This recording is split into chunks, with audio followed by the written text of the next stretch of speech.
Dia direndahkan dan dipecat hanya karena penampilannya yang sederhana. Tapi si manajer tidak tahu, pria yang baru saja dia usir itu adalah pemilik baru perusahaannya. Pagi hari ia datang sebagai pelamar kerja yang dihina. Siang hari ia dipecat di depan umum. Sore harinya, dialah yang menentukan nasib seluruh karyawan di sana. Like subscribe dulu. Coba absen di kolom komen, kalian dari kota mana aja? Yuk, kita mulai ceritanya. Gedung PT Cipta Inovasi Digital tidak mencolok. Terjepit di antara sebuah ruko agen ekspedisi yang riuh dan warung makan Padang yang menebarkan aroma rendang, bangunan 3 lantai itu seolah berusaha keras memproyeksikan citra modernitas yang tak sepenuhnya berhasil. Cat abu-abunya mulai mengelupas di beberapa sudut, dan logo perusahaan yang terbuat dari akrilik perak sudah sedikit kusam, kehilangan kilaunya karena terpaan matahari dan hujan Jakarta. Cakra Wijoyo memandangi gedung itu dari seberang jalan. Ia menyesap kopi hitam dari gelas karton yang mulai hangat di tangannya, membiarkan kebisingan lalu lintas pagi menjadi musik latar bagi pengamatannya. Dalam balutan kemeja flanel lusuh berwarna biru kotak-kotak, celana jeans yang warnanya sudah memudar di bagian lutut, dan sepatu kets kanvas yang solnya sedikit terkikis, ia tampak seperti puluhan pria lain di kota ini. Seorang pencari kerja yang berharap nasib baik akan berpihak padanya hari ini. Tidak ada satupun elemen pada penampilannya yang akan mengkhianati fakta bahwa ia adalah pemilik 80% saham perusahaan yang sedang ia amati. Laporan keuangan, proyeksi laba rugi, dan data analitik setebal bantal telah ia lahap selama 2 minggu terakhir. Angka-angka itu menceritakan sebuah kisah. Perusahaan dengan potensi besar, talenta kreatif yang mumpuni, namun terperosok karena manajemen yang buruk dan moral karyawan yang anjlok. Angka tidak pernah berbohong, tetapi angka juga tidak pernah menceritakan keseluruhan cerita. Untuk itu, ia harus datang sendiri. Setelah menghabiskan kopinya, ia membuang gelas itu ke tempat sampah terdekat dan menyeberang jalan. Pintu kaca otomatis bergeser dengan suara mendesing pelan, menyambutnya dengan embusan udara dingin dari pendingin ruangan. Lobi itu kecil dan agak suram. Sofa kulit sintetis berwarna hitam di sudut ruangan menunjukkan retakan-retakan halus di permukaannya. Sebuah tanaman palem di dalam pot besar tampak merana, daunnya menguning dan layu. Di balik meja resepsionis, seorang wanita muda dengan wajah lelah mengetik di komputernya, nyaris tidak mengangkat kepala saat Cakra mendekat. "Selamat pagi, Mbak. Saya Cakra, ada janji wawancara dengan Ibu Lydia jam 9, ucapnya dengan suara yang dibuat sedikit gugup. Resepsionis itu meliriknya sekilas, tatapannya menyapu penampilan Cakra dari atas ke bawah dalam sepersekian detik sebelum kembali ke layar monitornya. "Duduk dulu, nanti dipanggil." Cakra mengangguk dan memilih duduk di sofa yang retak itu. Dari posisinya, ia bisa melihat sebagian besar ruang kerja utama. Bilik-bilik kerja berwarna abu-abu tersusun monoton. Beberapa karyawan sudah sibuk di depan komputer mereka, namun tidak ada energi yang terasa. Seorang pria muda menguap lebar sambil mengucek matanya. Seorang wanita paruh baya mondar-mandir dengan tumpukan kertas, wajahnya tegang. Suasananya bukan sibuk karena produktif, melainkan sibuk karena panik.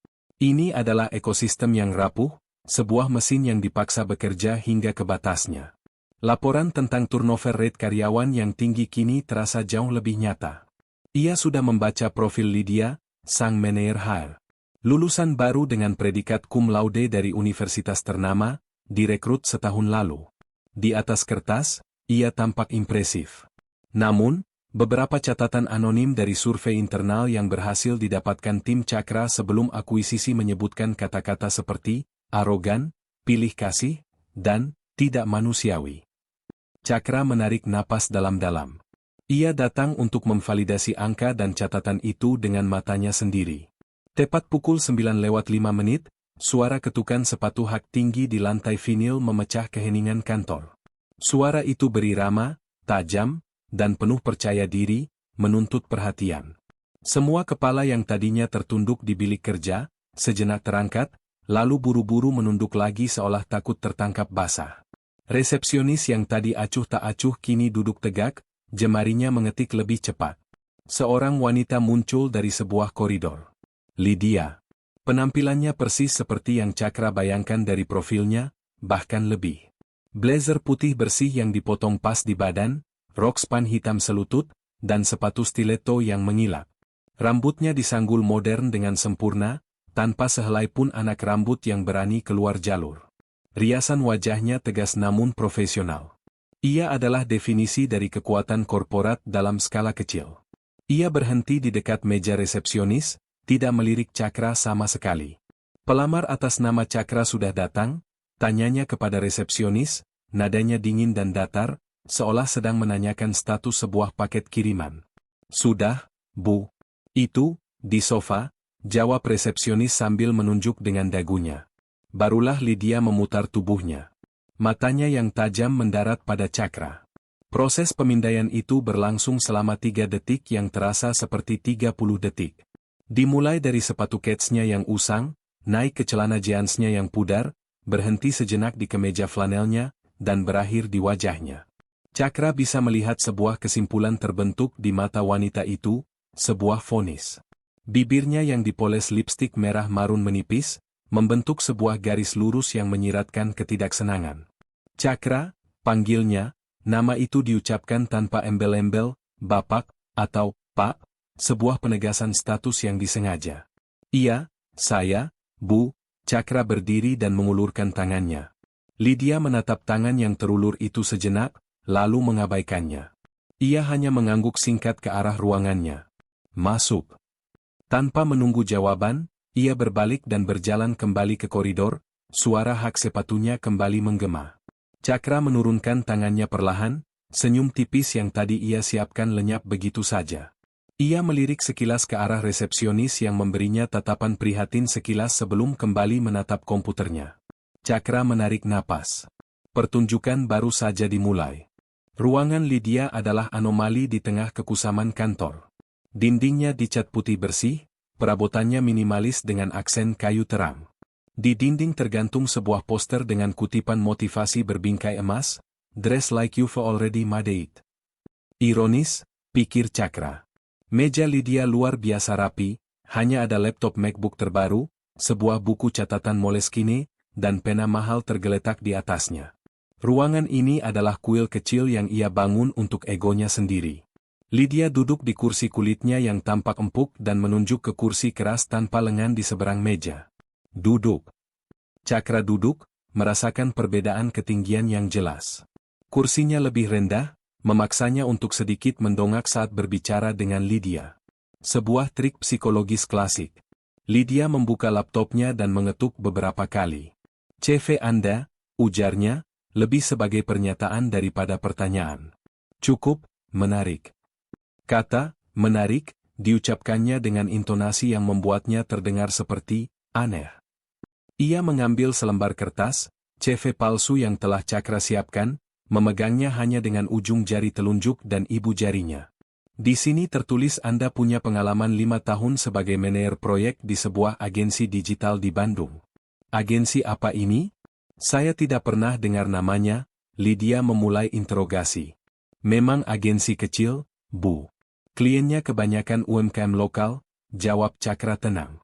"Timnya telah menyiapkan latar belakang fiktif ini dengan sangat teliti, cukup kredibel untuk tidak langsung ditolak, namun cukup sederhana untuk tidak menimbulkan kecurigaan." "Oh, begitu?" Lydia manggut-manggut pelan, senyum sinis tersungging di bibirnya. "Standar perusahaan kecil memang biasanya beda, ya. Di sini, di PT Cipta Inovasi Digital, kami menangani klien nasional. Standar kami tinggi, termasuk standar penampilan." Matanya sekali lagi menyorot tajam ke kemeja flanel Cakra. "Jujur saja, penampilan Anda sama sekali tidak mencerminkan posisi yang Anda lamar. Manajer proyek adalah wajah perusahaan di depan klien. Bagaimana klien mau percaya dengan kita kalau perwakilannya saja terlihat seperti ini?" Cakra mempertahankan ekspresi datarnya. "Menurut saya, yang terpenting adalah hasil kerja dan kompetensi, Bu. Pakaian bisa disesuaikan." Lydia tertawa kecil, suara yang kering dan tanpa humor. Tentu. Kompetensi. Mari kita bicara soal itu." Ia mengetuk-ngetuk CV di depannya. "Anda menulis, berpengalaman dalam manajemen anggaran dan timeline ketat. Bisa berikan contoh proyek terbesar yang pernah Anda tangani? Berapa anggarannya? Cakra memberikan jawaban yang sudah ia siapkan, menyebutkan angka yang cukup besar untuk sebuah UMKM, namun terdengar seperti uang receh bagi perusahaan skala nasional. Lydia mendengarkan dengan sebelah telinga, lebih sibuk memperhatikan cara Cakra berbicara dan gestur tubuhnya yang sengaja ia buat sedikit canggung. Baiklah, potong Lydia di tengah penjelasan Cakra, jelas tidak tertarik. Ia menyandarkan punggungnya ke kursi, melipat tangan di dada. Saya akan jujur saja dengan Anda, Pak Cakra. Saya ragu. Saya ragu Anda bisa beradaptasi dengan ritme kerja dan budaya profesional di sini. Anda terlihat kurang terbiasa dengan lingkungan korporat. Ia mencondongkan tubuhnya ke depan, tatapannya menusuk. Melihat cara Anda berpakaian, dan bagaimana Anda hanya diam saja menerima semua kritik saya dari tadi, sepertinya Anda butuh sekali pekerjaan ini. Ini dia. Pukulan pamungkas yang dirancang untuk menguji mental lawannya, untuk melihat apakah orang di depannya akan pecah, memohon, atau menyerah. Cakra diam sejenak, membiarkan pertanyaan itu menggantung di udara. Di dalam hatinya, segunung data tentang Lydia bermunculan. Laporan psikologis dari tim akuisisinya menyebutkan bahwa Lydia memiliki inferiority kompleks yang ditutupi dengan arogansi. Ia menikmati saat-saat di mana ia merasa superior. Cakra menatap Lydia tepat di matanya dan memberikan jawaban yang paling tidak ia duga. Betul, Bu. Saya memang sedang butuh pekerjaan. Wawancara berakhir beberapa menit kemudian. Lydia menutupnya dengan kalimat ambigu, baik, kami akan pertimbangkan. Nanti kami kabari. Sebuah kalimat penolakan halus yang sudah dikenal oleh setiap pencari kerja. Saat Cakra keluar dari ruangan Lydia, ia merasa puluhan pasang mata meliriknya dari balik monitor komputer sebelum kembali pura-pura sibuk. Ia tahu apa yang mereka pikirkan. Ia adalah korban terbaru dari ruang penyiksaan Lydia. Perasaan direndahkan itu sengaja ia serap, ia biarkan meresap agar ia tidak lupa mengapa ia berada di sini. Ia berjalan menuju pantry kecil di ujung kantor, berniat mengambil segelas air untuk menenangkan tenggorokannya yang kering. Pantry itu sama menyedihkannya dengan bagian kantor lainnya. Ada dispenser air yang salah satu kerannya ditandai tulisan, panas rusak. Beberapa cangkir keramik dengan logo perusahaan lain, mungkin souvenir, dan sebuah toples kosong yang dulunya mungkin berisi biskuit. Saat ia sedang mengisi gelas plastik dengan air, seorang wanita masuk ke pantry. Ia tampak seumuran dengan Cakra, dengan rambut ikal sebahu yang diikat seadanya dan kacamata berbingkai tipis. Wajahnya menunjukkan kelelahan yang familiar, sama seperti karyawan lain, tetapi matanya memancarkan kehangatan yang berbeda. Ia membawa sebuah cangkir kosong. Wanita itu melirik Cakra dan tersenyum kecil. Senyum yang tulus, bukan senyum korporat yang dipaksakan. Habis interview dengan Bu Lydia, ya, Pak, tanyanya pelan, suaranya lembut. Cakra mengangguk. Iya, baru saja. Wanita itu membuka salah satu lemari, mencari sesuatu. Gimana? Di sidang, habis-habisan, guraunya, namun ada nada empati di dalamnya. Cakra hanya tersenyum tipis sebagai jawaban. Wanita itu tampaknya mengerti. Ia berhenti mencari dan menatap Cakra dengan tatapan yang penuh pengertian. Jangan terlalu diambil hati ya, Pak. Omongan Bu Lydia itu kadang lebih tajam dari silet. Dia memang begitu ke hampir semua orang, terutama pelamar baru. Mungkin dia pikir itu cara terbaik untuk menguji mental orang, katanya, seolah berusaha menghibur. Saya Candrakanti, ia mengulurkan tangannya. Kali ini, Cakra menyambutnya dengan hangat. Cakra. Bapak jangan pesimis dulu. Siapa tahu diterima. Kantor ini sebenarnya butuh banyak orang baik, lanjut Candrakanti. Ia kemudian melihat keran dispenser yang rusak dan mendesah. Yah, mau bikin teh, tapi air panasnya rusak dari minggu lalu. Lapor ke HR juga percuma, Bu Lydia bilang itu bukan prioritas. Keluhan kecil itu, yang diucapkan tanpa niat menjelek-jelekkan, adalah sebuah data kualitatif yang jauh lebih berharga daripada laporan manapun. Fasilitas dasar karyawan diabaikan. Laporan dianggap tidak penting. Ini adalah gejala dari penyakit yang lebih besar. Semangat ya, Pak Cakra. Semoga ada kabar baik, ujar Candrakanti tulus sebelum meninggalkan pantry dengan cangkir kosongnya. Cakra berdiri di sana sejenak, memegang gelas plastiknya.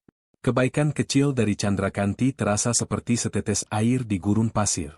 Di tengah atmosfer beracun yang diciptakan Lydia, masih ada orang seperti Candrakanti yang bertahan, yang masih memiliki empati untuk orang asing. Momen singkat itu memperkuat tekad Cakra. Ia tidak sedang mengakuisisi gedung atau merek. Ia sedang mengakuisisi manusia. Dan misinya sekarang adalah untuk memastikan orang-orang seperti Candrakanti tidak lagi harus bekerja di bawah tiran seperti Lydia. Wawancara berakhir beberapa menit kemudian. Lydia menutupnya dengan kalimat ambigu, "Baik, kami akan pertimbangkan. Nanti kami kabari." Sebuah kalimat penolakan halus yang sudah dikenal oleh setiap pencari kerja. Saat Cakra keluar dari ruangan Lydia, ia merasa puluhan pasang mata meliriknya dari balik monitor komputer sebelum kembali pura-pura sibuk. Ia tahu apa yang mereka pikirkan. Ia adalah korban terbaru dari ruang penyiksaan Lydia. Perasaan direndahkan itu sengaja ia serap, ia biarkan meresap agar ia tidak lupa mengapa ia berada di sini.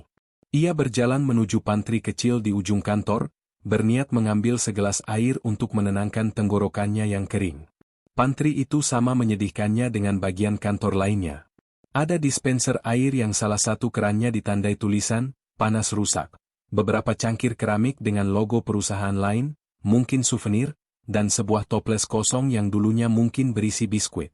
Saat ia sedang mengisi gelas plastik dengan air, seorang wanita masuk ke pantry. Ia tampak seumuran dengan Cakra, dengan rambut ikal sebahu yang diikat seadanya dan kacamata berbingkai tipis.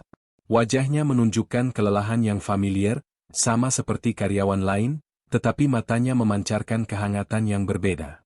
Ia membawa sebuah cangkir kosong. Wanita itu melirik Cakra dan tersenyum kecil. Senyum yang tulus, bukan senyum korporat yang dipaksakan. Habis interview dengan Bu Lydia, "Ya, Pak?" tanyanya pelan, suaranya lembut. Cakra mengangguk. "Iya, baru saja." Wanita itu membuka salah satu lemari, mencari sesuatu. "Gimana?" "Di sidang, habis-habisan," guraunya, namun ada nada empati di dalamnya. Cakra hanya tersenyum tipis sebagai jawaban. Wanita itu tampaknya mengerti. Ia berhenti mencari dan menatap Cakra dengan tatapan yang penuh pengertian. "Jangan terlalu diambil hati ya, Pak." Omongan Bu Lydia itu kadang lebih tajam dari silet. Dia memang begitu ke hampir semua orang, terutama pelamar baru. Mungkin dia pikir itu cara terbaik untuk menguji mental orang, katanya, seolah berusaha menghibur. "Saya Candrakanti," ia mengulurkan tangannya. Kali ini, Cakra menyambutnya dengan hangat. "Cakra. Bapak jangan pesimis dulu. Siapa tahu diterima.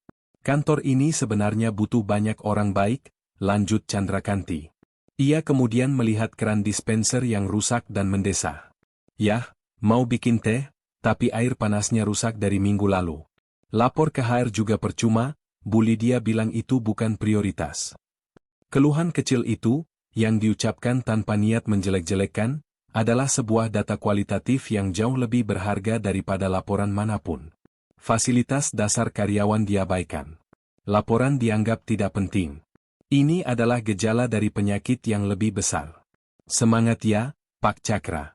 Semoga ada kabar baik," ujar Candrakanti tulus sebelum meninggalkan pantry dengan cangkir kosongnya. Cakra berdiri di sana sejenak, memegang gelas plastiknya. Kebaikan kecil dari Candrakanti terasa seperti setetes air di gurun pasir. Di tengah atmosfer beracun yang diciptakan Lydia, masih ada orang seperti Candrakanti yang bertahan, yang masih memiliki empati untuk orang asing. Momen singkat itu memperkuat tekad Cakra. Ia tidak sedang mengakuisisi gedung atau merek. Ia sedang mengakuisisi manusia. Dan misinya sekarang adalah untuk memastikan orang-orang seperti Candrakanti tidak lagi harus bekerja di bawah tiran seperti Lydia. Keesokan paginya, Cakra datang 15 menit lebih awal. Ia mengenakan kemeja katun polos dan celana bahan yang sedikit lebih rapi dari kemarin, namun tetap dalam koridor penampilan, sederhana. Ia ingin terlihat berusaha, tetapi tidak sampai keluar dari karakter yang sudah ia bangun. Lydia belum datang, Sebuah fakta yang disambut dengan helaan napas lega yang nyaris serentak dari beberapa karyawan yang sudah hadir. Seorang staf administrasi yang tampak terintimidasi mengantarnya ke meja kerjanya. Kata, meja, sebenarnya terlalu berlebihan. Tempat itu lebih mirip sebuah ceruk yang terlupakan. Terletak di sudut paling belakang ruangan, posisinya terjepit di antara mesin fotokopi besar yang selalu berdengung dan rak arsip dari besi yang menjulang tinggi, penuh dengan tumpukan map-map kusam berdebu. Di atas meja kayu lapis yang sempit itu, diletakkan sebuah komputer model lama dengan monitor cembung yang warnanya sudah menguning. Ini tempat Bapak untuk sementara, kata staf itu pelan, seolah takut terdengar. Komputernya agak lambat, jadi mohon sabar ya, Pak. Cakra hanya tersenyum dan berterima kasih. Saat ia menyalakan CPU, benda itu meraung seperti mesin diesel sebelum akhirnya menampilkan logo Windows versi purba dengan lambat. Ia mengerti sekarang. Ini bukan sekadar memberinya pekerjaan, ini adalah pengasingan. Ia ditempatkan di sudut yang terisolasi, dengan alat yang tidak memadai, sebuah pesan halus bahwa ia tidak dianggap penting. Tepat pukul 9, suara hak sepatu Lydia kembali terdengar, menjadi penanda dimulainya hari kerja yang penuh tekanan. Ia berjalan melewati deretan meja, matanya memindai seperti elang. Beberapa menit kemudian, ia berdiri di tengah ruangan dan bertepuk tangan 2 kali. Suaranya tidak keras, tetapi cukup untuk membuat semua aktivitas terhenti. Perhatian semuanya, sebentar. Semua kepala menoleh ke arahnya. Mulai hari ini, kita kedatangan bantuan sementara. Lydia memulai, matanya melirik sekilas ke sudut tempat Cakra duduk. Ia sengaja tidak menyebut nama, hanya menunjuk dengan dagunya. Bapak ini akan membantu kita untuk proyek entry data. Pekerjaan yang simpel, tapi penting untuk segera diselesaikan. Ia berhenti, membiarkan semua mata kini tertuju pada Cakra. Cakra merasakan tatapan campuran dari rasa ingin tahu, kasihan, dan ketidakpedulian. Jadi, kalau kalian lihat beliau sibuk di sudut sana, tolong jangan diganggu dengan hal-hal yang tidak penting. Fokus pekerjaannya hanya satu, memindahkan data dari berkas fisik ke spreadsheet. Itu saja, lanjut Lydia, penekanan pada kata, itu saja, terdengar begitu merendahkan. Anggap saja beliau bagian dari tim administrasi magang. Selamat bekerja kembali. Dengan pengumuman singkat yang efektif melucuti semua status dan identitas Cakra itu, Lydia berbalik dan masuk ke dalam kuilnya. Cakra menarik napas dalam-dalam, mengabaikan panas yang mulai menjalar di pipinya. Ini adalah bagian dari proses. Dari seberang ruangan, ia melihat Candrakanti memberinya senyuman kecil yang cepat dan penuh simpati sebelum kembali menatap monitornya. Senyuman itu, sekali lagi, menjadi pengingat bagi Cakra. Ada alasan yang lebih besar di balik semua ini. Staf administrasi tadi meletakkan tumpukan pertama berkas di mejanya. Tumpukan itu tebal, berbau kertas lama, dan ujung-ujungnya sudah keriting. Cakra menatap gunung data di hadapannya dan komputer purba di depannya. Pekerjaannya sebagai anak bawam, secara resmi telah dimulai.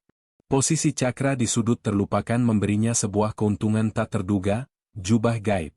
Karena dianggap sebagai perabot kantor yang tidak penting, karyawan lain seringkali berbicara dengan bebas di dekatnya, mengira ia terlalu sibuk atau terlalu bodoh untuk memperhatikan. Mesin fotokopi di sebelahnya menjadi titik pertemuan informal, tempat orang berhenti sejenak untuk bertukar keluh kesah sambil menunggu dokumen mereka selesai dicetak. Siang itu, 2 orang desainer grafis muda berdiri di dekat mejanya, menunggu giliran memakai mesin. Gila, revisi dari klien Sentosa abadi nggak ada habisnya, keluh salah satunya, seorang pria kurus berkacamata. Tapi yang bikin pusing bukan revisi kliennya, tapi revisi dari Bu Lydia. Klien minta warna biru digelapkan sedikit, Lydia malah minta ganti konsep total. Terus kalau kliennya komplain, kita yang disemprot. Temannya, seorang wanita berambut pendek, mengangguk setuju. Biasa. Dia kan harus kelihatan paling berkontribusi. Kemarin timku juga kena. Disuruh bikin presentasi dadakan, datanya dikasih Lydia seadanya. Pas presentasi di depan direksi dan datanya salah, dia cuci tangan, bilang timku yang gak teliti. Cakra terus mengetik, matanya terpaku pada layar, namun telinganya merekam setiap kata. Ini bukan lagi sekadar gosip, ini adalah pola. Lydia secara aktif menciptakan masalah, lalu memposisikan dirinya sebagai pemecah masalah atau mencari kambing hitam. Ia mengelola melalui kekacauan dan ketakutan. Beberapa jam kemudian, ia mendengar percakapan lain di dekat rak arsip. Kali ini antara Candrakanti dan anggota timnya. "Kanti, data penjualan kuartal ini beneran belum turun dari tim finance?" tanya seorang anggota tim Candrakanti. Terdengar helaan napas Candrakanti. "Belum. Aku sudah tagih dari kemarin. Tapi Bu Lydia bilang, pakai saja dulu data proyeksi yang dia kasih. Katanya mirip-mirip. Tapi aku khawatir, data proyeksi itu terlalu optimis. Nanti kalau kita presentasi ke klien pakai angka itu, bisa bahaya." "Terus gimana? Deadline-nya kan besok pagi," desak anggota timnya, suaranya terdengar cemas. "Aku nggak tahu," jawab Candrakanti lirih. "Aku coba kejar tim finance lagi. Tapi Bu Lydia sudah bilang, jangan banyak tanya, kerjakan saja. Kalian tahu sendiri kan gimana kalau kita membantah dia." Cakra berhenti mengetik sejenak. Jantungnya berdebar sedikit lebih kencang. Ia baru saja mendengar asal-muasal sebuah bencana. Laporan yang dibuat berdasarkan data asumsi atas perintah seorang manajer yang tidak kompeten adalah resep sempurna untuk kegagalan. Ia kini tahu harus mencari apa di antara tumpukan berkas di mejanya. Ia tidak lagi hanya melakukan entry data, ia sedang melakukan audit forensik. Di antara obrolan tentang dirinya sendiri yang ia dengar, kasihannya bapak itu, katanya dulu manajer, sekarang jadi juru ketik, Cakra menemukan benang merah yang menyatukan semua keluhan, Lydia. Wanita itu bukan sekadar pemimpin yang buruk, ia adalah sel kanker yang secara perlahan menggerogoti organ perusahaan dari dalam. Selama 2 hari berikutnya, Cakra bekerja dengan ketekunan seorang biarawan. Ia memindahkan ribuan baris data dari kertas ke digital. Angka, kode, dan nama klien menari-nari di depan matanya. Pekerjaan itu monoton, tetapi Cakra mengubahnya menjadi sebuah misi investigasi. Setiap lembar dokumen adalah potongan puzzle.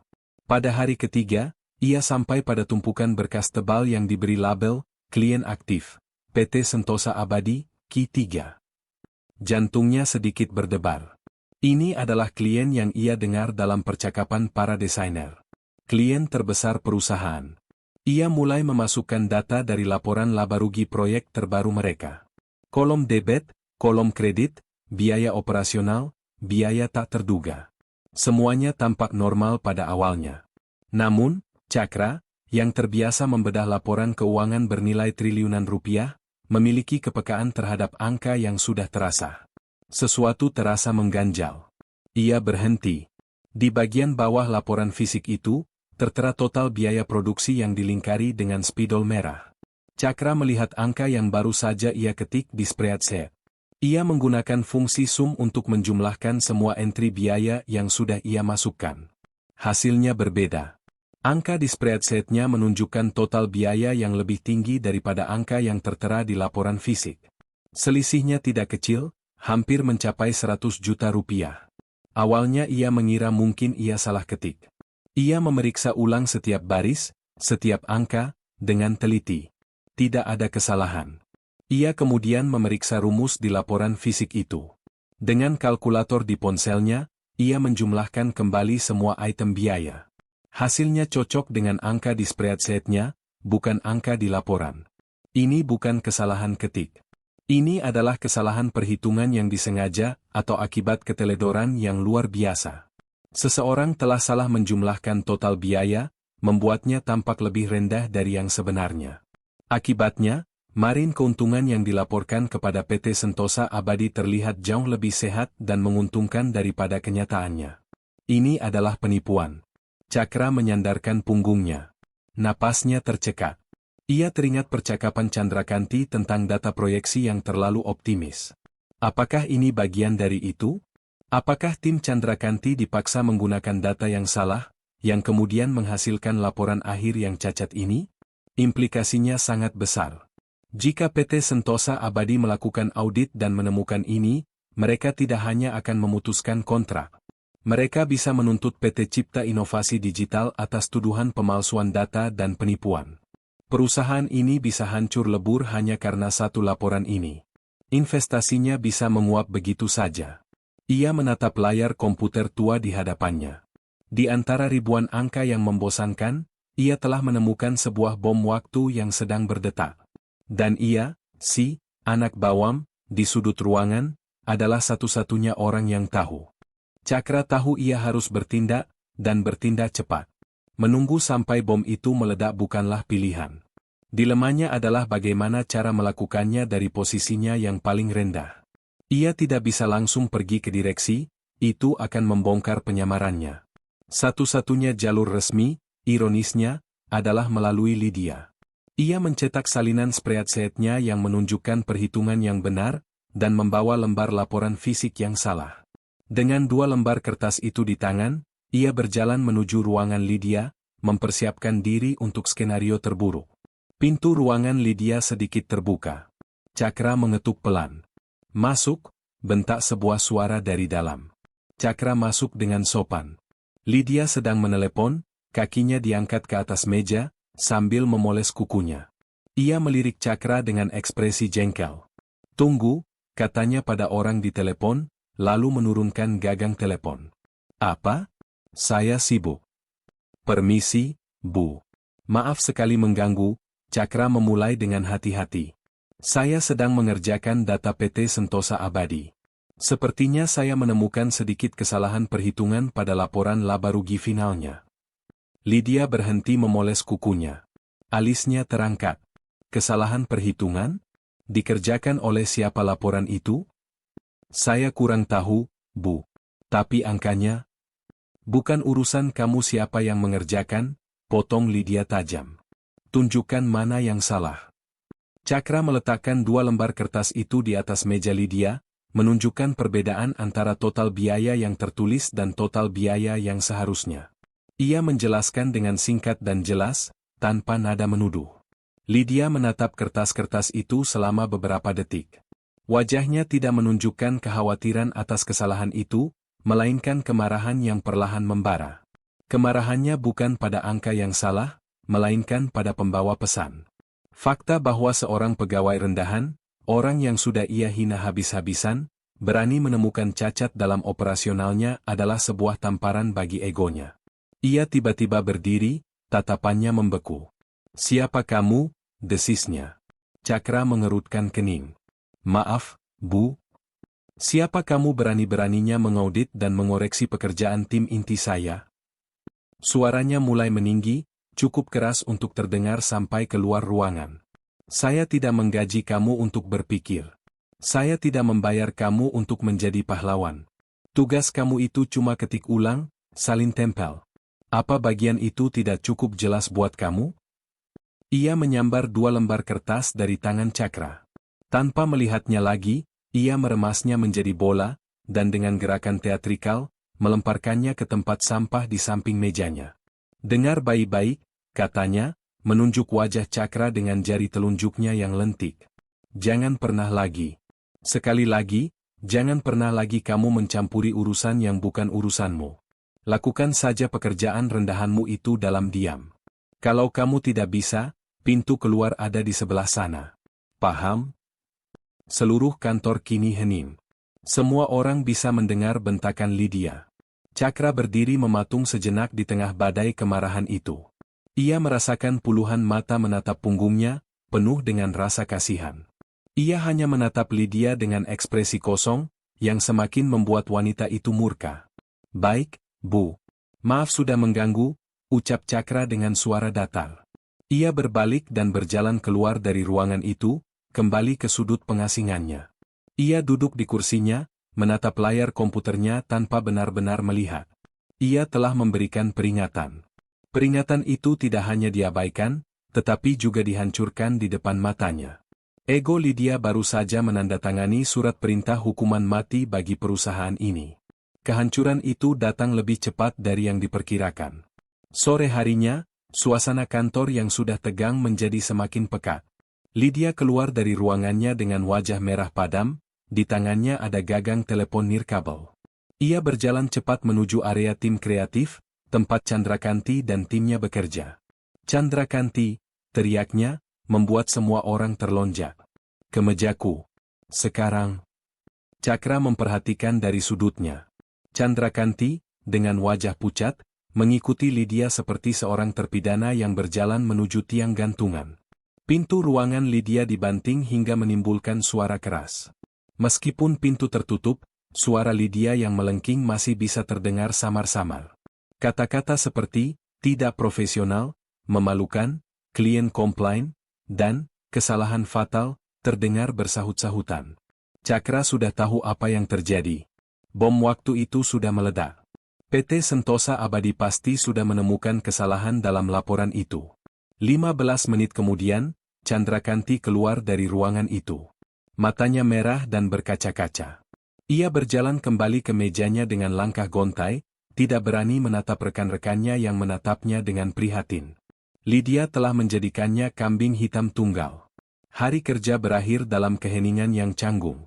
Satu persatu karyawan pulang dengan wajah muram, seolah awan gelap menggantung di atas kantor. Cakra sengaja menunda kepulangannya, membereskan mejanya dengan perlahan. Ia menunggu sampai kantor hampir kosong. Saat itulah, Candrakanti mendekati mejanya. Ia tampak ragu-ragu. "Pak Cakra," panggilnya pelan. Cakra menoleh. "Ya, Bu Candrakanti?" Wanita itu menelan ludah, matanya masih sembab. "Terima kasih," bisiknya. Cakra bingung. "Terima kasih untuk apa? Saya tidak melakukan apa-apa." "Saya dengar dari resepsionis," lanjut Candrakanti, suaranya bergetar. "Bapak tadi pagi mencoba memberitahu Bu Lydia soal laporan Sentosa Abadi.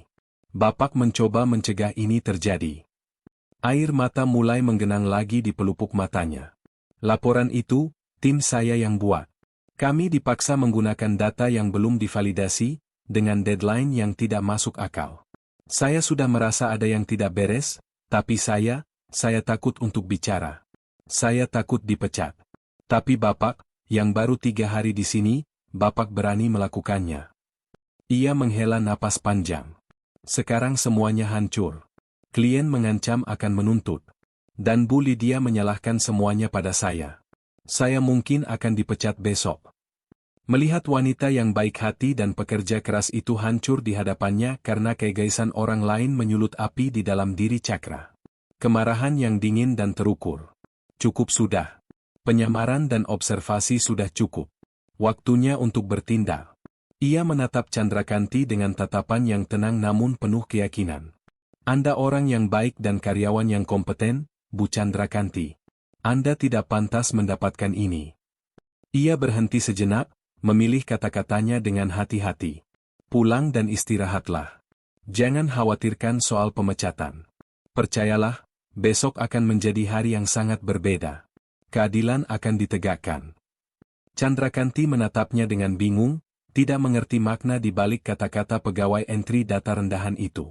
Tapi ada sesuatu dalam sorot mata Cakra, sebuah otoritas dan kekuatan yang tersembunyi, yang memberinya sebersit harapan kecil. Ia mengangguk pelan dan pergi. Cakra ditinggal sendirian di kantor yang remang-remang. Ia mengeluarkan ponselnya, bukan ponsel murah yang ia gunakan untuk menyamar, melainkan ponsel pintarnya yang asli. Ia membuka kontak dan menekan satu nama, Sandra, asisten pribadi. Panggilan itu langsung dijawab. "Selamat malam, Pak Cakra." "Sandra," kata Cakra, suaranya kini tidak lagi dibuat-buat, melainkan kembali ke nada aslinya yang tegas dan berwibawa. "Sudah cukup. Siapkan semuanya untuk besok. Panggil pengacara kita. Dan atur rapat dewan darurat pukul 9 pagi. Pastikan semua pimpinan, termasuk manajer HR, Lydia, hadir. Sudah waktunya pemilik baru perusahaan ini memperkenalkan diri." Pagi berikutnya, udara di kantor PT Cipta Inovasi Digital terasa berat dan mengandung listrik. Keheningan yang menyelimuti ruangan bukanlah keheningan pagi yang tenang, melainkan keheningan tegang di medan perang sesaat sebelum pertempuran dimulai. Para karyawan bergerak seperti robot, mata mereka terpaku pada layar, namun pikiran mereka jelas berada di tempat lain. Bisikan-bisikan menyebar lebih cepat dari virus. PT Sentosa Abadi telah mengirimkan surat somasi. Cakra tiba tepat waktu, mengenakan kemeja katun biru pudar yang sama sederhananya seperti hari-hari sebelumnya. Kehadirannya yang tenang menjadi kontras yang aneh dengan kekacauan yang tak terlihat namun sangat terasa di sekelilingnya. Ia berjalan ke sudutnya, menyalakan komputer tuanya, dan mulai bekerja seolah-olah hari itu adalah hari biasa. Namun, dari balik monitornya, ia adalah seorang jenderal yang mengamati medan dari atas bukit. Ia melihat semuanya. Ia melihat Pak Hartono, direktur operasional yang usianya sudah mendekati masa pensiun, mondar-mandir di depan ruangannya dengan wajah pucat, ponsel menempel di telinga, suaranya terdengar memohon. Ia melihat kepala tim keuangan berlari kecil menuju ruangan Pak Hartono, membawa tumpukan dokumen tebal.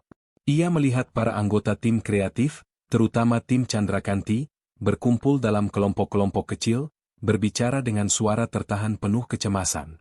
Setiap wajah di ruangan itu terpahat dengan satu emosi yang sama, ketakutan akan masa depan.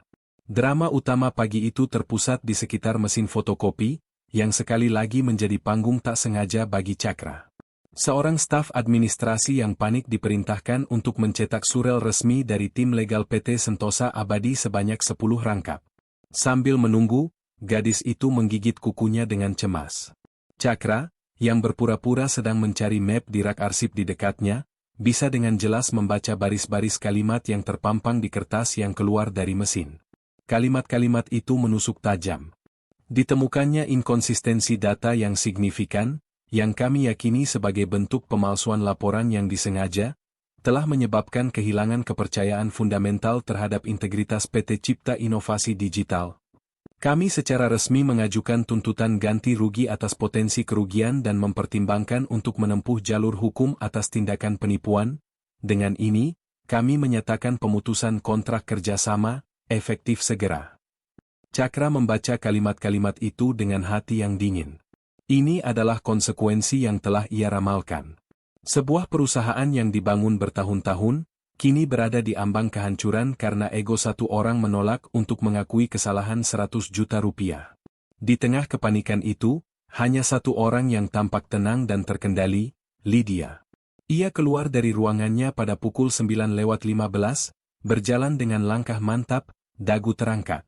Ia mengenakan setelan blazer berwarna merah darah, seolah sengaja memilih warna perang. Wajahnya keras, bibirnya menipis menjadi segaris lurus. Ia tidak tampak seperti orang yang kapalnya akan tenggelam, ia tampak seperti seorang kapten yang siap melemparkan beberapa awak kapalnya ke laut agar dirinya selamat.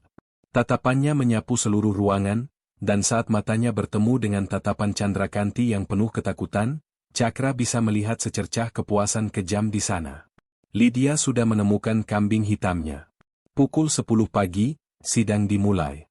Asisten Pak Hartono yang panik bergerak cepat dari satu meja ke meja lain, memanggil para kepala divisi dan manajer kunci ke ruang rapat utama. Rapat darurat, sekarang. Wajib hadir. Nama Candrakanti juga dipanggil, namun dengan nada yang berbeda, nada seorang pesakitan yang dipanggil ke ruang eksekusi. Lydia adalah salah satu yang pertama masuk ke ruang rapat. Ia meletakkan tablet dan buku catatannya di atas meja dengan presisi, seolah sedang mempersiapkan presentasi kemenangan, bukan rapat krisis. Ketika para manajer lain masuk dengan wajah muram dan cemas, Lydia justru tampak bersemangat, energinya yang predatoris memenuhi ruangan yang pengap itu. Cakra memperhatikan dari jauh saat Candrakanti berjalan gontai menuju ruangan itu. Langkahnya berat, bahunya merosot. Ia tampak seperti sudah kalah bahkan sebelum perang dimulai. Di dalam ruang rapat, suasananya lebih dingin dari suhu pendingin ruangan. Pak Hartono duduk di ujung meja, tampak 10 tahun lebih tua dari usianya. Ia memijat pelipisnya, tumpukan kertas somasi dari Sentosa Abadi tergeletak di hadapannya seperti sebuah surat vonis. Baik, kita semua tahu kenapa kita ada di sini, Pak Hartono memulai dengan suara serak. Sentosa Abadi, mereka pergi. Dan mereka mengancam akan menuntut kita. Ini adalah bencana. Hening. Tak ada yang berani angkat bicara. Saya mau tahu, lanjut Pak Hartono, matanya menatap tajam ke sekeliling meja. Bagaimana laporan yang penuh kesalahan fatal seperti ini bisa lolos sampai ke tangan klien terbesar kita? Siapa yang bertanggung jawab? Semua mata kini tertuju pada Lydia, sebagai manajer yang membawahi banyak alur kerja proyek, dan Candrakanti, sebagai pemimpin tim yang mengerjakan laporan tersebut. Lydia tidak menunggu ditunjuk. Ia berdiri, tangannya bertumpu di atas meja, posturnya memancarkan keyakinan yang mengintimidasi. Pak Hartono, bapak-bapak, dan ibu-ibu sekalian, ia memulai, suaranya jelas dan mantap, bergema di ruangan yang hening. Sebagai manajer HR yang juga mengawasi kualitas dan kinerja, saya sudah melakukan investigasi internal singkat pagi ini. Dan dengan berat hati, saya harus melaporkan bahwa krisis ini disebabkan oleh satu hal, kelalaian dan ketidakkompetenan yang luar biasa dari tim kreatif, yang berada di bawah pimpinan Saudari Candrakanti. Candrakanti tersentak, seolah baru saja ditampar. Lydia melanjutkan, nadanya kini berubah menjadi penuh kekecewaan yang dibuat-buat. Saya secara pribadi telah memberikan semua data yang diperlukan dan memberikan kepercayaan penuh kepada tim ini untuk menyelesaikan laporan krusial tersebut. Namun, yang terjadi adalah serangkaian keteledoran yang tidak bisa dimaafkan. Data tidak diperiksa ulang, perhitungan dasar diabaikan, dan hasilnya adalah laporan sampah yang kini mengancam eksistensi perusahaan kita. Ia berjalan mondar-mandir sejenak, seperti seorang jaksa yang menyampaikan argumen penutupnya. Ini adalah bukti nyata, Pak, bahwa kita tidak bisa lagi mentolerir standar kerja yang rendah. Kita tidak bisa membiarkan satu apel busuk merusak seluruh keranjang.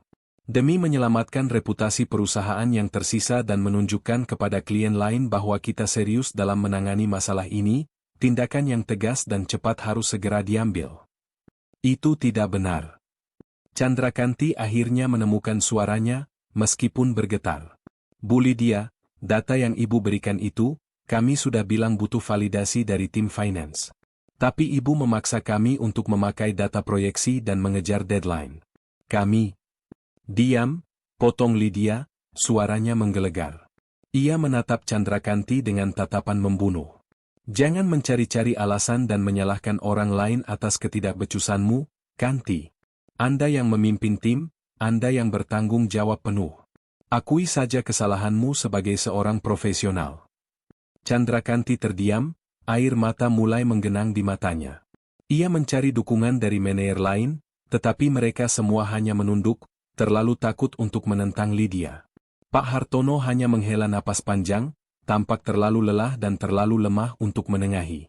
Di ruangan itu, narasi Lydia telah menjadi kebenaran. Pengadilan kanguru itu telah mencapai vonisnya. Lydia tahu ia telah menang. Merasa di atas angin, ia memutuskan bahwa hukuman ini tidak cukup jika hanya disampaikan di dalam ruang rapat. Ia butuh sebuah pertunjukan. Ia harus menegakkan kembali citranya sebagai pemimpin yang tegas dan tanpa ampun di hadapan seluruh karyawan. Ia mendorong kursinya ke belakang dengan kasar dan berjalan keluar dari ruang rapat. Para manajer lain dan Candrakanti yang menangis mengikutinya seperti rombongan pengiring jenazah. Lydia berhenti di tengah-tengah area kerja utama, tempat semua karyawan bisa melihat dan mendengarnya dengan jelas. Perhatian semuanya, teriaknya. Suaranya memecah keheningan yang tegang. Semua aktivitas mengetik dan menggeser tetikus terhenti seketika. Cakra mengangkat kepalanya dari tumpukan berkasnya, matanya menyipit. Inilah puncaknya. Seperti yang mungkin sudah kalian dengar, Lydia memulai, menyapukan pandangannya ke seluruh ruangan dengan angkuh, perusahaan kita sedang menghadapi krisis serius akibat kelalaian dalam pekerjaan. Manajemen tidak akan mentolerir hal ini. Ia berbalik dan menunjuk langsung ke arah Candrakanti yang berdiri gemetar di belakangnya. Sebagai konsekuensi dari kesalahan fatal yang hampir menghancurkan perusahaan kita, manajemen telah memutuskan untuk memberhentikan Candrakanti, efektif saat ini juga. Terdengar desahan napas tertahan dari beberapa sudut ruangan. Memecat seorang karyawan senior yang dikenal baik dan berdedikasi seperti ini, di depan semua orang, adalah sebuah tindakan brutal yang belum pernah terjadi sebelumnya. Candrakanti terisak, menutupi wajahnya dengan kedua tangan. Namun, Lydia belum selesai. Matanya yang kejam memindai ruangan, mencari target lain untuk menyempurnakan pertunjukannya. Ia harus memastikan tidak ada saksi atau benang kusut yang tersisa dari versinya. Matanya kemudian mendarat di sudut ruangan, di meja paling belakang, dan bertemu dengan tatapan tenang Cakra. Sebuah ide jahat terlintas di benaknya. Orang ini yang pertama kali mencoba melaporkan kesalahan itu. Ia harus dibungkam juga, sekalian. Menghilangkan dia akan menjadi penegasan akhir dari kekuasaannya. Sebuah senyum kejam tersungging di bibir Lydia. Dan juga, ia menambahkan, suaranya terdengar lebih keras, karena terbukti menjadi sumber informasi yang tidak akurat, menyebabkan kebingungan, dan bekerja di luar deskripsi pekerjaannya, pegawai harian, Cakra, juga diberhentikan. Jika pengumuman pemecatan Candrakanti mengejutkan, yang ini benar-benar membuat semua orang terperangah. Memecat pegawai entry data rendahan karena menyebabkan kebingungan? Itu tidak masuk akal. Itu adalah penyalahgunaan kekuasaan yang terang-terangan dan tidak tahu malu. Semua orang di ruangan itu tahu apa yang sebenarnya terjadi. Lydia sedang menghukum orang yang mencoba melakukan hal yang benar. Lydia menatap Cakra dengan penuh kemenangan. Kalian berdua, perintahnya, bereskan barang-barang pribadi kalian. Kartu akses kalian akan dinonaktifkan dalam 1 jam. Serahkan pada resepsionis saat kalian keluar. Ia melipat tangannya di dada, menikmati hasil karyanya. Candrakanti menangis tersedu-sedu, mulai mengemasi barang-barangnya dengan tangan gemetar. Seluruh kantor membeku dalam keheningan yang canggung dan penuh amarah yang tak terucap. Namun, Cakra tidak bergerak. Ia tidak panik. Ia tidak mulai mengemasi apapun. Ia hanya duduk diam di kursinya, menatap Lydia dengan ekspresi yang aneh, ekspresi yang bukan seperti orang yang baru saja dipecat. Keheningannya yang menantang itu terasa jauh lebih mengintimidasi daripada teriakan manapun. Waktu seolah berjalan melambat. Lydia, yang sedikit terganggu oleh keheningan Cakra yang tidak wajar, baru saja akan membentaknya lagi ketika suara desingan pintu kaca otomatis di lobi memecah ketegangan. Seorang wanita melangkah masuk ke dalam kantor. Ia bukan karyawan. Ia bukan klien. Penampilannya terlalu tajam, terlalu profesional. Ia mengenakan setelan celana berwarna charcoal grey yang pas di badan, kemeja sutra berwarna gading, dan sebuah AirPC transparan terselip di telinganya. Ia berjalan dengan langkah yang efisien dan penuh tujuan, matanya yang tajam memindai seluruh ruangan dalam sekejap, seolah sedang menganalisis situasi taktis. Dia adalah Sandra, asisten pribadi Cakra. Auranya yang tenang namun berwibawa seketika menarik semua perhatian. Ia mengabaikan tatapan semua orang dan berjalan lurus menuju meja Pak Hartono, melewati Lydia seolah wanita itu tidak ada di sana. Lydia, yang merasa panggungnya direbut, melangkah maju dengan kesal. Maaf, Anda siapa? Ada keperluan apa? Kami sedang ada urusan internal. Sandra berhenti dan menatap Lydia. Tatapannya dingin, profesional, dan sama sekali tidak terintimidasi. Urusan saya juga internal, jawabnya singkat. Ia kemudian mengalihkan perhatiannya sepenuhnya pada Pak Hartono yang tampak kebingungan. Bapak Hartono, tanya Sandra, suaranya sopan namun tegas. Iya, saya, jawab direktur tua itu tergagap. Mohon maaf mengganggu, kata Sandra sambil melirik jam tangan tipis di pergelangan tangannya. Sesuai jadwal yang telah kami konfirmasikan dengan tim legal Bapak semalam, rapat Dewan Darurat dengan investor utama dan pemilik baru akan dimulai sekarang. Beliau sudah menunggu di lobi. Kalimat itu jatuh seperti bom di tengah keheningan kantor. Pemilik baru, ulang Pak Hartono, wajahnya semakin pucat. Investor utama siapa? Semalam, tim legal saya memang bilang ada finalisasi akuisisi, tapi saya pikir pertemuannya baru minggu depan. Lydia maju selangkah, wajahnya menunjukkan campuran antara kekesalan dan kebingungan. Tunggu dulu. Akuisisi? Pemilik baru? Saya manajer, seharusnya saya mendapat pemberitahuan resmi mengenai hal sepenting ini. Sandra menatap Lydia lagi, kali ini dengan ekspresi yang nyaris tidak bisa menyembunyikan rasa jijiknya. Pemberitahuan resmi akan menjadi agenda pertama dalam rapat ini, katanya dingin. Sekarang, jika bapak-bapak dan ibu-ibu pimpinan bisa berkumpul kembali di ruang rapat. Saat itulah, pintu kaca otomatis di lobi kembali berdesing dan terbuka. Semua orang secara refleks menoleh ke arah pintu masuk, menantikan sosok konglomerat tua atau eksekutif asing yang akan melangkah masuk. Yang masuk bukanlah keduanya. Sosok yang melangkah melewati pintu adalah seorang pria yang familiar, namun sekaligus terasa sangat asing. Pria itu mengenakan setelan jas custom-made berwarna biru navy yang memeluk bahunya dengan sempurna. Di baliknya, kemeja putih katun Mesir yang mahal tampak kontras, dua kancing teratasnya sengaja dibiarkan terbuka, memancarkan aura santai namun penuh kuasa. Sepatu kulit Italianya yang mengilap menghasilkan suara ketukan yang lembut namun berwibawa di lantai vinil, jauh berbeda dari suara langkah sepatu ketsnya yang usang. Wajahnya adalah wajah yang sama. Wajah Cakra. Tetapi ini adalah Cakra yang berbeda. Posturnya tidak lagi sedikit membungkuk, ia berdiri tegak dan kokoh. Cara berjalannya tidak lagi ragu-ragu, setiap langkahnya mantap dan penuh tujuan. Kegugupan dan kecanggungan yang selama ini ia tampilkan telah lenyap, digantikan oleh ketenangan dan kepercayaan diri yang absolut, sebuah aura yang hanya dimiliki oleh orang yang terbiasa memegang kendali. Ia berjalan perlahan dari pintu masuk menuju pusat ruangan, matanya tidak menatap siapapun secara khusus, namun seolah mengamati kerajaannya yang baru. Keheningan di kantor berubah dari tegang menjadi hening yang penuh ketidakpercayaan. Para karyawan membeku di tempat, otak mereka berusaha keras memproses pemandangan yang mustahil ini. Desainer grafis yang pernah bergosip tentangnya kini menatap dengan mulut ternganga.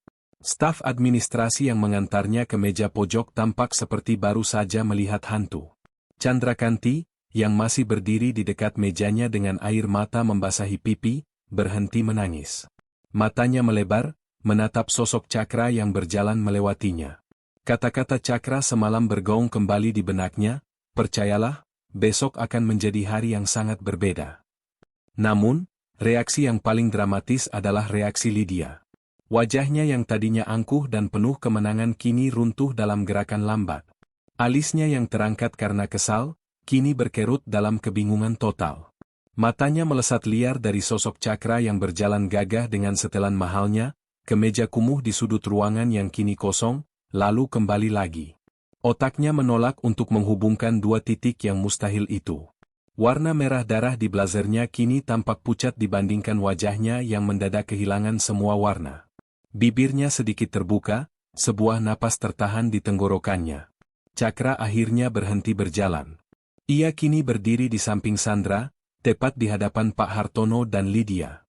Pak Hartono, yang telah menjual sebagian besar sahamnya melalui perantara dan belum pernah bertemu langsung dengan pembelinya, menyipitkan matanya. Ingatannya berusaha keras mengenali wajah itu, wajah pelamar kerja yang ia lihat sekilas beberapa hari lalu.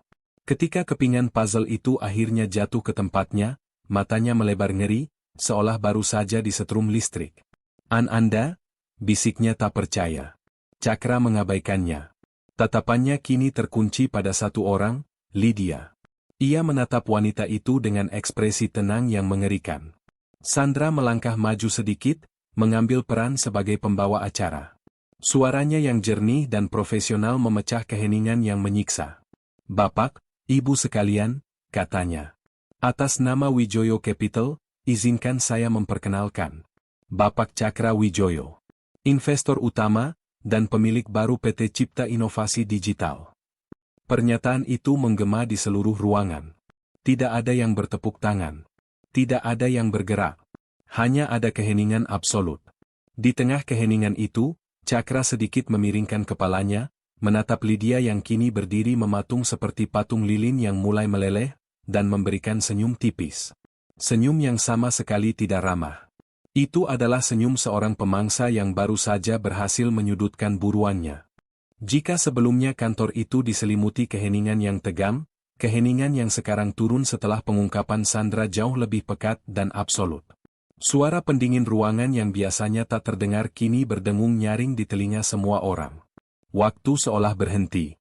Seluruh karyawan, dari staf junior hingga manajer senior, membeku dalam pose masing-masing, mata mereka terpaku pada sosok Cakra Wijoyo, pria yang baru beberapa menit lalu mereka kenal sebagai pegawai entry data rendahan yang malang.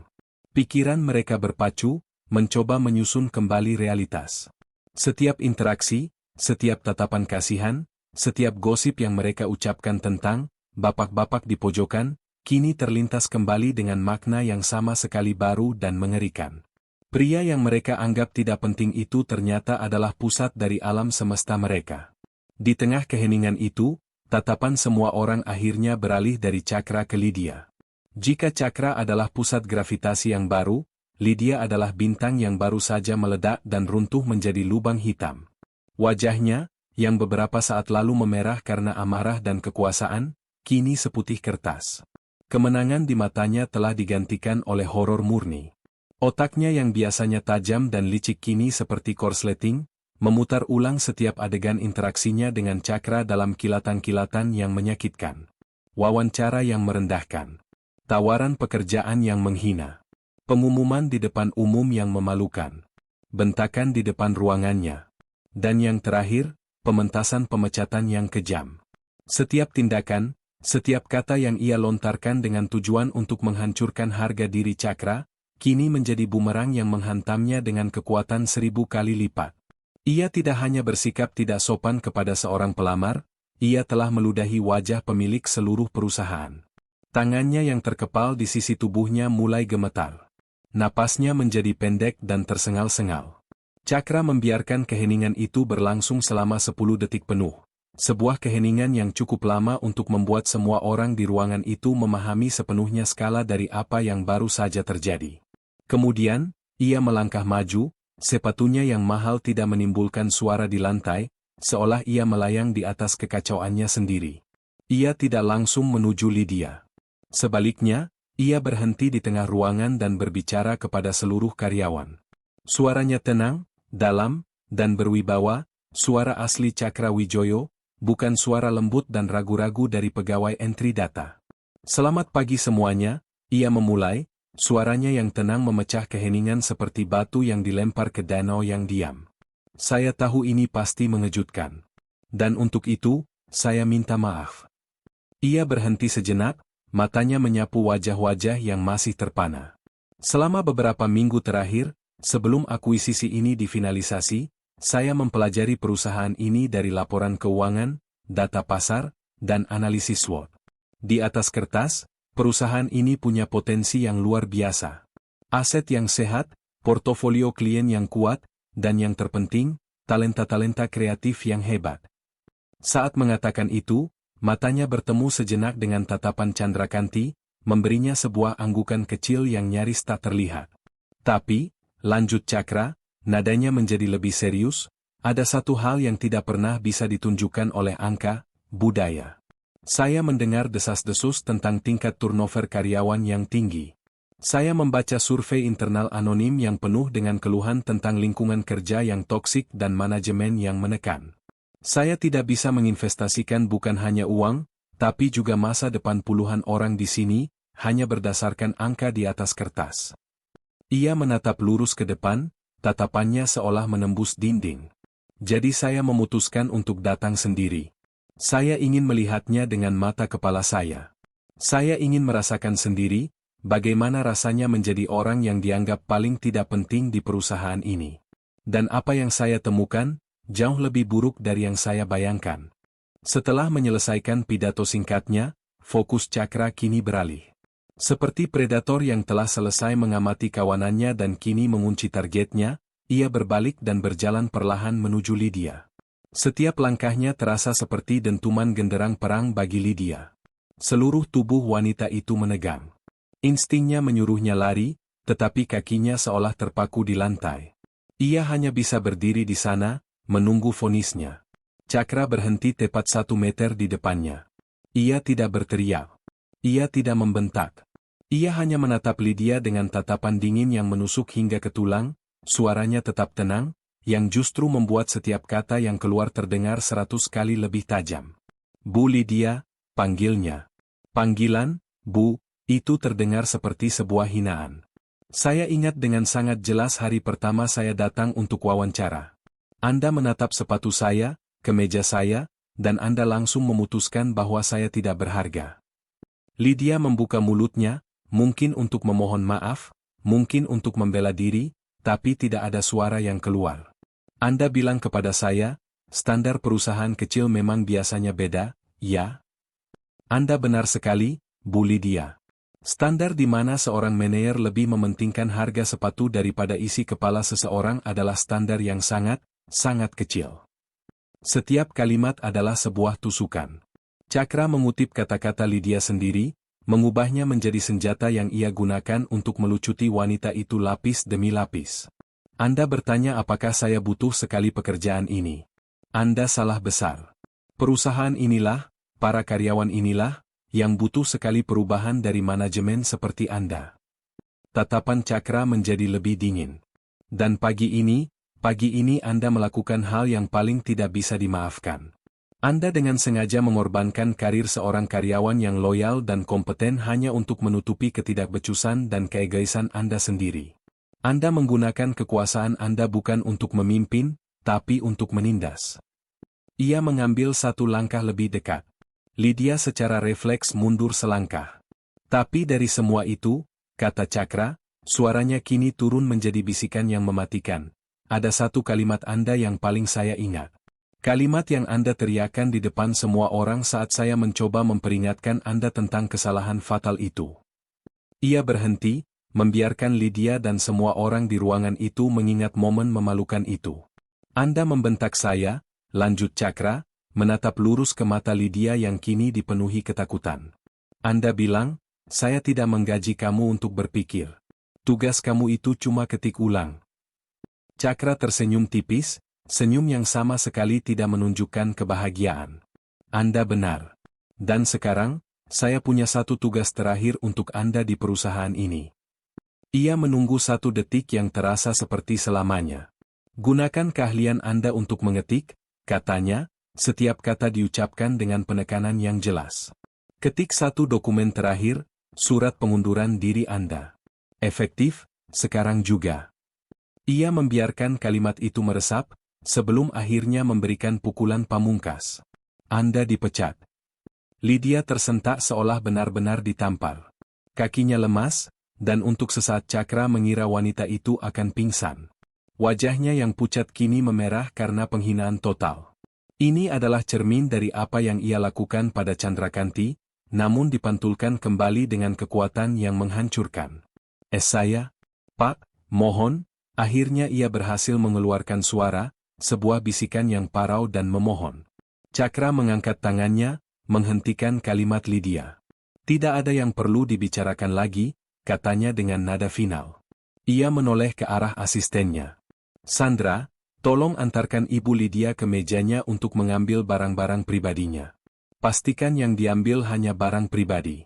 Setelah itu, antarkan beliau keluar dari gedung ini. Perintah itu adalah penutup yang dingin dan profesional. Lydia tidak lagi dianggap sebagai manajer, ia kini hanyalah sebuah masalah logistik yang harus diselesaikan. Sandra mengangguk dan mendekati Lydia yang berdiri membeku. Itulah akhir dari kekuasaan Lydia di PT Cipta Inovasi Digital. Setelah memberikan perintah itu, Cakra seolah tidak lagi menganggap eksistensi Lydia. Ia berbalik, meninggalkan wanita yang hancur itu dalam penanganan asistennya, dan kembali menghadap para karyawannya yang masih terdiam. Aura dingin dan mengintimidasi di sekelilingnya seketika mencair. Wajahnya melembut, dan suaranya kini terdengar lebih hangat, lebih konstruktif. Ia harus segera memadamkan api ketakutan dan mulai membangun jembatan kepercayaan. Saya tahu apa yang baru saja kalian saksikan sangatlah intens, ujarnya. Dan saya berjanji, itu adalah kali pertama dan terakhir kalian akan melihat drama seperti itu di kantor ini. Era manajemen berdasarkan ketakutan dan intimidasi sudah berakhir. Hari ini, ia berjalan perlahan, matanya mencari-cari di antara kerumunan wajah yang masih terpana, dan berhenti ketika menemukan Candrakanti. Wanita itu masih berdiri di dekat mejanya yang sudah setengah kosong, air mata di pipinya sudah mengering, digantikan oleh ekspresi kebingungan dan kelegaan yang luar biasa. Cakra berjalan mendekatinya, gerakannya yang tenang membuat karyawan lain menyingkir, memberinya jalan. Ia berhenti di depan Candrakanti. Candrakanti, panggilnya lembut. Iya, Pak Cakra, jawabnya tergagap, masih belum terbiasa dengan status baru pria di hadapannya. Cakra tersenyum tulus. Pertama, Anda tidak dipecat. Saya mohon maaf atas apa yang harus Anda lalui pagi ini. Tidak seorang pun pantas dipermalukan seperti itu. Ia kemudian menoleh agar suaranya bisa didengar oleh yang lain. Selama saya di sini, saya melihat banyak hal. Saya melihat karyawan yang bekerja di bawah tekanan.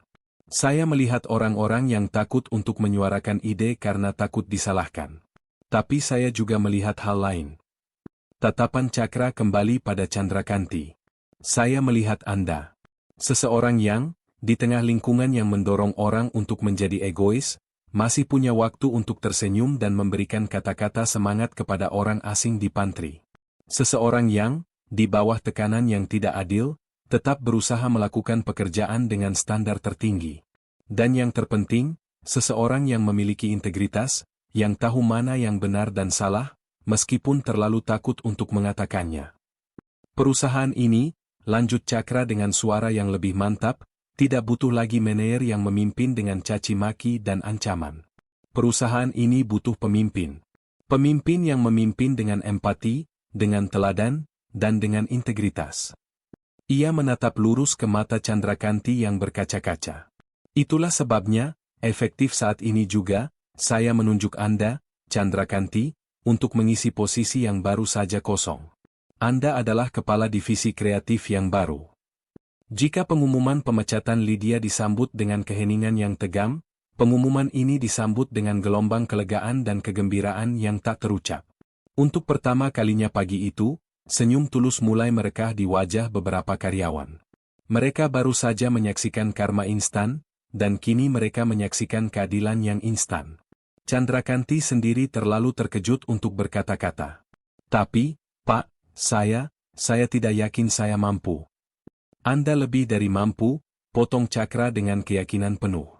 Anda hanya belum pernah diberi kesempatan untuk memimpin dengan cara yang benar. Dan Anda tidak akan sendirian. Kita akan membangun kembali tim ini bersama-sama. Setelah menanamkan pilar pertama dari rezim barunya, keadilan dan promosi berdasarkan karakter, Cakra tahu ia harus segera mengatasi krisis yang menjadi pemicu semuanya. Ia kembali ke tengah ruangan, kini sepenuhnya mengambil peran sebagai CEO.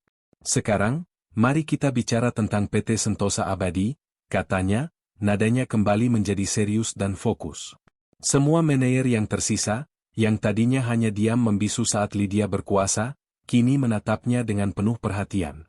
Pak Hartono, Cakra menunjuk direktur tua itu. Segera atur conference call dengan jajaran direksi PT Sentosa Abadi dalam 1 jam ke depan. Saya mau CEO mereka, Pak Tirtayasa, ada dalam panggilan itu. Katakan bahwa pemilik baru PT Cipta Inovasi Digital ingin berbicara langsung. Pak Hartono, yang tampak lega karena tidak ikut dipecat, mengangguk dengan cepat. Baik, Pak Cakra. Segera saya laksanakan. Dalam panggilan itu, lanjut Cakra, kini berbicara kepada semua manajer, kita tidak akan membuat alasan. Kita tidak akan menyalahkan siapapun.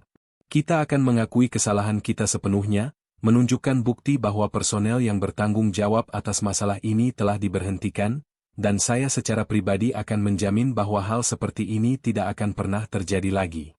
Saya akan mempresentasikan proposal restrukturisasi alur kerja dan kontrol kualitas yang baru. Kita akan berjuang untuk mendapatkan kembali kepercayaan mereka. Sikapnya yang proaktif, transparan, dan bertanggung jawab itu mengirimkan gelombang kejut positif ke seluruh ruangan. Para karyawan melihat seorang pemimpin sejati yang tidak lari dari masalah, tetapi menghadapinya secara langsung. Cakra kemudian mengalihkan perhatiannya kepada seluruh karyawan. Ini adalah awal yang baru bagi kita semua, katanya. Visi saya untuk perusahaan ini sederhana, menjadi tempat di mana talenta terbaik ingin bekerja, dan klien terbaik ingin bekerja sama dengan kita. Untuk mencapai itu, ada 3 pilar yang akan kita bangun mulai hari ini. Pertama, transparansi. Tidak ada lagi data yang disembunyikan, tidak ada lagi politik kantor yang busuk. Semua orang berhak tahu kondisi perusahaan dan kemana arah tujuan kita. Kedua, rasa hormat. Setiap ide berharga, tidak peduli datangnya dari kepala divisi atau dari staf magang yang baru masuk kemarin, ujarnya, dengan sengaja melirik ke arah sudut kantor tempat meja kerjanya yang lama berada. Kita akan berdebat tentang ide, bukan tentang orang. Dan ketiga, investasi pada manusia. Kesejahteraan kalian adalah prioritas utama saya. Artinya, fasilitas kerja yang layak, katanya, sambil tersenyum kecil ke arah Candrakanti, pelatihan untuk pengembangan diri, dan yang terpenting, lingkungan yang mendukung kesehatan mental kalian. Perusahaan ini bukan gedung ini atau logo di depan sana. Perusahaan ini adalah kita semua. Ia berhenti sejenak, membiarkan kata-katanya meresap. Jalan di depan kita akan berat.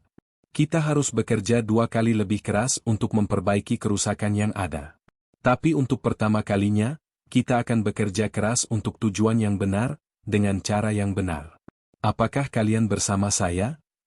Untuk pertama kalinya, keheningan dipecah oleh suara lain. Seseorang mulai bertepuk tangan.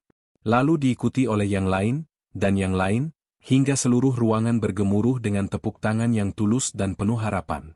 1 bulan kemudian. Perubahan di PT Cipta Inovasi Digital tidak hanya terasa, tetapi juga terlihat. Dinding yang dulu kusam kini dicat dengan warna-warna yang lebih cerah. Tanaman palem yang sekarat di lobi telah diganti dengan tanaman hias yang segar dan terawat. Di pantry, sebuah mesin kopi baru yang canggih berdiri dengan bangga di samping dispenser air yang kini berfungsi sempurna.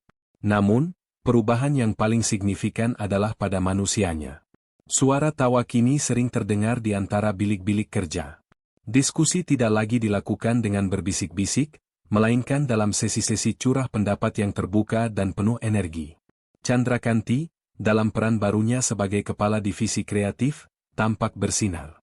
Hari itu, ia sedang memimpin sebuah rapat di ruang rapat utama, yang kini pintunya selalu dibiarkan terbuka. Ia tidak duduk di ujung meja seperti seorang diktator, melainkan di tengah-tengah timnya, mendengarkan dengan saksama saat seorang desainer junior dengan gugup mempresentasikan idenya. Itu ide yang sangat menarik, Dimas. Bagaimana kalau kita coba kembangkan dari sudut itu, katanya, memberikan dorongan yang membuat desainer muda itu tersenyum lebar. Cakra sendiri tidak mengurung diri di kantor direktur yang megah. Ia lebih sering terlihat berjalan di lantai kerja, laptop di tangan, kadang berhenti untuk menanyakan kabar seorang programmer atau melihat hasil desain terbaru. Ia telah berhasil dalam negosiasinya dengan PT Sentosa Abadi. Kejujuran dan rencananya yang solid membuat klien itu setuju untuk memberikan kesempatan kedua dalam masa percobaan 3 bulan, sebuah kemenangan besar yang mengangkat moral seluruh perusahaan. Sore itu, saat kantor mulai sepi, seorang petugas kebersihan sedang membersihkan bekas ruangan Lydia, yang kini telah diubah menjadi ruang kolaborasi dengan beanbag warna-warni dan papan tulis besar. Petugas itu mengumpulkan barang-barang terakhir yang tertinggal di sebuah laci, beberapa brosur lama, klip kertas, dan sebuah plakat nama dari Kuningan yang berat. Plakat itu bertuliskan, Lydia, Human Resources Manager. Petugas itu menatap plakat itu sejenak, tidak tahu harus diapakan. Ia mengangkat bahu, lalu dengan santai melemparkannya ke dalam kantong sampah besar yang berisi sampah-sampah lain dari seluruh kantor. Benda yang dulu menjadi simbol kekuasaan dan ketakutan itu kini jatuh dengan bunyi gedebuk pelan, tertutup oleh bungkus kopi dan kertas-kertas bekas. Dari kejauhan, Cakra melihat kejadian itu. Ia tersenyum tipis. Ia kemudian berbalik dan menatap ke arah ruang kerja utamanya, di mana lampu-lampu masih menyala terang, dan beberapa karyawan masih bekerja dengan semangat, bukan karena terpaksa, tetapi karena mereka akhirnya menemukan tempat yang bisa mereka sebut sebagai rumah. Fajar yang baru telah benar-benar tiba di PT Cipta Inovasi Digital. Itulah kisah tentang karma yang dibayar kontan. Sebuah pelajaran bahwa rasa hormat tidak memandang penampilan. Nah, sekarang giliran kalian. Kalau kamu jadi Cakra, apakah Lydia akan langsung kamu pecat, atau kamu beri dia kesempatan kedua untuk berubah? Komen di bawah. Terima kasih sudah menonton sampai akhir. Jangan lupa like kalau kalian suka ceritanya, dan subscribe agar tidak ketinggalan drama memuaskan lainnya.